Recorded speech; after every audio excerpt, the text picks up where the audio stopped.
What Canada has and the U.S. wants. Washington makes moves on Canadian critical minerals. I'm Ben Mulroney. The West Block starts right now. The United States leans on countries like Canada for some common minerals and some you may never have heard of. Is Washington muscling in on Canadian critical mineral assets? But first, another contentious U.S.-Canada issue. The auto sectors of both countries are heavily intertwined. But will this trade war blow that apart?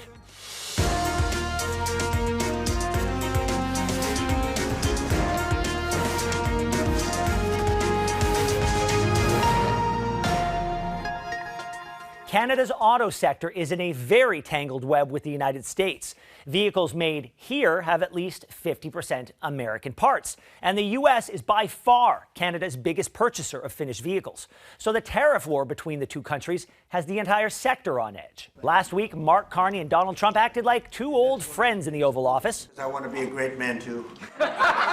U.S. Commerce Secretary Howard Lutnick took a shot at Canada's auto industry. Lutnick spoke at a conference in Toronto where, behind closed doors, he reportedly told the audience that when it comes to the auto sector, it's America first, Canada second.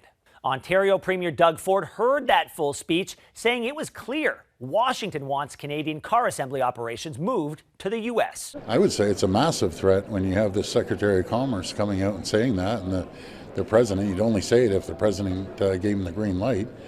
So we have to be prepared. And in the House, today we learned that he's backing down again on auto tariffs. Why is it that he's selling out our auto workers at a time when they need him most? What we have at this point with the United States for the auto sector is the lowest tariff in the world, less than 10%, lower than Europe, lower than Korea, lower than Japan. We have the lowest tariff, and we are still negotiating. Ontario's representative in Washington, David Paterson, joins us now. Nice to see you. Thanks so much for joining us.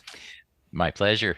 You've been based in D.C. for some time now. What are you hearing on the ground regarding tariffs?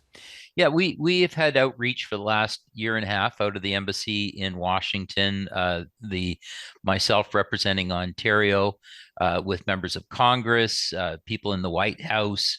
Back in March, Premier Ford and I met with Howard Lutnick and Jameson Greer. And I think back in March, we got a very good sense of how they're going to approach tariffs on a global basis. We were able to achieve a exemption for trade that is USMCA compliant. That's been very important for our auto parts and for our different sectors.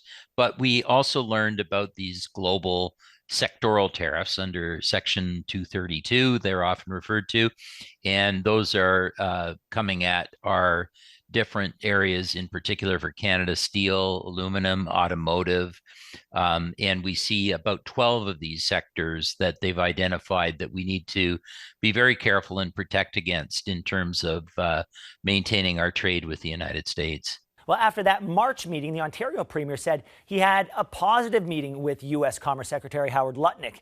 And you were optimistic back then on the future of a U.S.-Canada trade deal. How do you feel now? Well, I think we felt positive with the Prime Minister's clear rapport in the Oval Office yesterday. It's the federal government's lead responsibility to negotiate trade, and we would just like to see some of the different active work on sectors move a little quicker. That's probably not entirely in the hands of the Prime Minister. Clearly, they have indicated that they will start with a focus on trying to reduce our tariffs in steel and aluminum. Frankly, aluminum is something that's a bit of a mystery as to why you would ever have a tariff on aluminum, because the United States desperately needs our aluminum. It's costing the auto sector billions of dollars in tariff costs in the United States, because of course tariffs are taxes that are paid by American businesses. So we understand what they are trying to do. We don't understand why they would try to be applying tariffs on their closest ally. It doesn't really make any sense for the American economy or for other things. So the Prime Minister has a hard job, but he is making progress. We just like to see other key sectors, in particular the auto sector, being more of a front and center area to try and get some relief in terms of tariffs going forward. So what do you feel Ottawa should be doing instead? Yeah, I think there are a number of things that that can help. I think one of the things that the federal government has done, they have relaxed retaliation in some areas to come to the table, but they maintain a retaliatory tariff on vehicles that are being brought in to Canada. That's a critical part of the auto sector business in terms of selling to Canadians through dealerships all across Canada.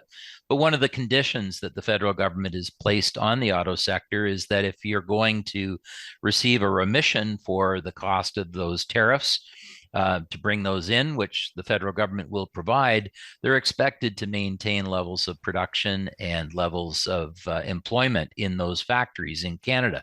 We fully expect to do that. The governments have provided significant supports, financial, into the auto sector.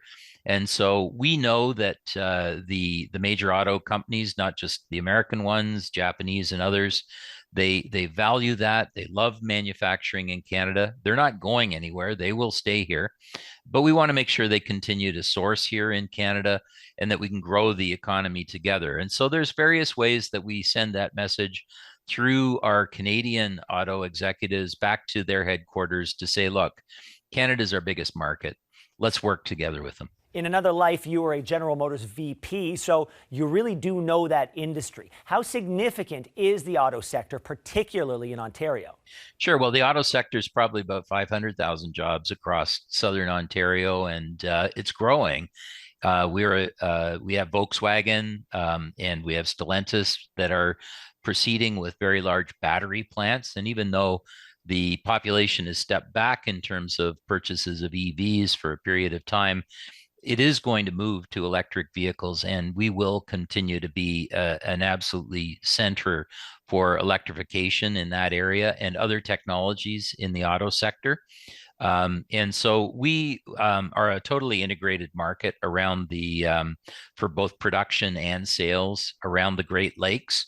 And as Premier Ford often says, you can't unscramble these eggs. It's a completely integrated supply chain. So let's just make a bigger omelet and let's work together. We have what the United States needs, not only a very powerful market that is some 3 to 4 times bigger than any other country in terms of buying the production of U.S. But the key thing for the Americans to remember is that those are jobs in factories across the United States making vehicles that Canadians buy more than anyone on the planet. And so, in business, I've worked in the private sector before doing this for about 35 years. You don't go after your biggest customer. It doesn't make any sense. And so we'll have to work through that and bring it back to some sanity in the auto sector, and then get growing again and applying new technologies and making sure that that we're a powerful area of the world in terms of the automotive sector. What worries you most about this trade war? Well, I think we have to be confident. I don't spend a lot of time worrying. We're just busy doing the work, educating people, sharing information like this. It's a big old world for the United States. They're selling things to the world. They're policing the world. They're doing all kinds of things. And so it's important for us to be there. We have Ontario cabinet ministers, the premier regularly in Washington. I think a week doesn't go by where the premier and I are not on a phone call with a governor or a senator or member of Congress. That work is important. And I think one of the things we have to keep in mind is with these sectoral tariffs, we need to get at them now because there will be a discussion about the USMCA agreement. We're often saying to ourselves, look, we're the best situation in the world in terms of trade because of the underlying trade agreement that we have. The president signaled that he's possibly interested in breaking that up into bilateral agreements between Canada and the United States and Mexico and the United States. So next year is going to be busy. We're going to have decisions of the Supreme Court on trade. We're going to have the midterms in the United States coming up with a potential change in Congress. perhaps Congress getting back engaged in trade, and at the same time, the renegotiation potentially of our major trade agreements. So let's get these things out of the way on a sectoral basis, not just in the interest of Canada, but in the interest of the United States and their jobs in the United States, and getting ahead of inflation. So that's what we're worried at. We're worried is just making sure that we do enough of that. And I think we're making progress. We can't have a setback when we just hear a couple of aggressive things coming out of the president. I think we've learned by now that that's the nature of the beast, and we just need to carry on. Mr. Paterson, thank you so much for your time. My pleasure. Thank you.